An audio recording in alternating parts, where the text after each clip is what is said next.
तव कथामृतं तप्तजीवनं कविभिरीडितं कल्मषापहं श्रवणमंगलं श्रीमदाततं भुवि गृह्णन्ति जे भूरिदा जना। नमस्कार, अमृतबाणी चैनेले आपनादेर सकलके स्वागत। श्री श्री ठाकुर मा और स्वामीजीर रातुल चरणे शतकोटी प्रणाम जानिए शुरू करछि आमादेर आजकेर पाठ। 1884 एप्रिल ब्राह्म समाज और वैष्णव और शाक्त के साम्प्रदायिकता सम्बन्धे उपदेश। ठाकुर बोलছেন, ब्रह्मज्ञानीरा निराकार निराकार बोलছে, ता হলেই বা आन्तरिकताके डाकलेई हलो। यदि आन्तरिक হয় তিনি তো অন্তর্যামী, তিনি অবশ্য জানিয়ে দেবেন তার স্বরূপ কি। তবে এটা ভালো না এই বলা যে আমরা যা বুঝেছি তাই ঠিক আর যে যা বলছে সব ভুল। আমরা নিরাকার বলছি, অতএব তিনি নিরাকার, তিনি সাকার নন। আমরা সাকার বলছি, অতএব তিনি সাকার, তিনি নিরাকার নন। মানুষ কি তা রীতি করতে পারে? এই রকম বৈষ্ণব শাক্তদের ভিতর রেষারেষি। বৈষ্ণব বলে আমার কেশব, শাক্ত বলে আমার ভগবতী একমাত্র উদ্ধারকর্তা। আমি বৈষ্ণবচরণকে সেজবাবুর কাছে নিয়ে গেছিলাম। বৈষ্ণবচরণ বৈরাগী, খুব পণ্ডিত, কিন্তু গোড়া বৈষ্ণব। এদিকে সেজবাবু ভগবতীর ভক্ত। বেশ কথা হচ্ছিল। বৈষ্ণবচরণ বলে ফেললে মুক্তি দেবার একমাত্র কর্তা কেশব।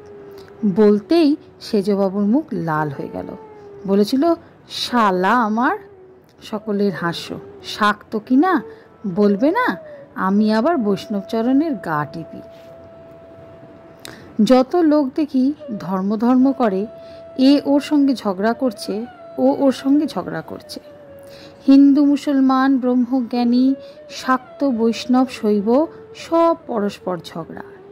এ বুদ্ধি নাই যে যাকে কৃষ্ণ বলছো তাকেই শিব, তাকেই আদ্যাশক্তি বলা হয়, তাকেই যিশু, তাকেই আল্লাহ বলা হয়। এক রাম, তার হাজার নাম। বস্তু এক, নাম আলাদা।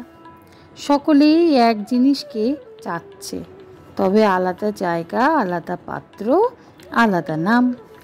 একটা পুকুরে অনেকগুলো ঘাট আছে। হিন্দুরা এক ঘাট থেকে জল নিচ্ছে কলসি করে, বলছে জল। মুসলমানরা আরেক ঘাটে জল নিচ্ছে চামড়ার ডোলে করে, তারা বলছে পানি। খ্রিস্টানরা আরেক ঘাটে জলে নিচ্ছে, তারা বলছে ওয়াটার।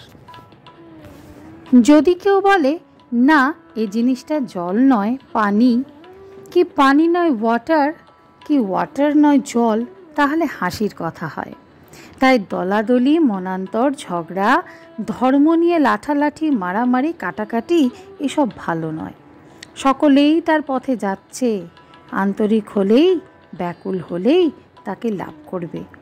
মুনিরপতি, তুমি এইটি শুনে যাও।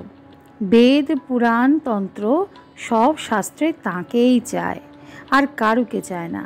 সেই এক সচ্চিদানন্দ, যাকে বেদে সচ্চিদানন্দ ব্রহ্ম বলেছে, তন্ত্রে তাকেই সচ্চিদানন্দ শিব বলেছে, তাকেই আবার পুরাণে সচ্চিদানন্দ কৃষ্ণ বলেছে। শ্রীরামকৃষ্ণ শুনিলেন রাম বাড়িতে মাঝে মাঝে নিজে রেঁধে খান। শ্রীরামকৃষ্ণ মণির প্রতি, তুমিও কি রেঁধে খাও?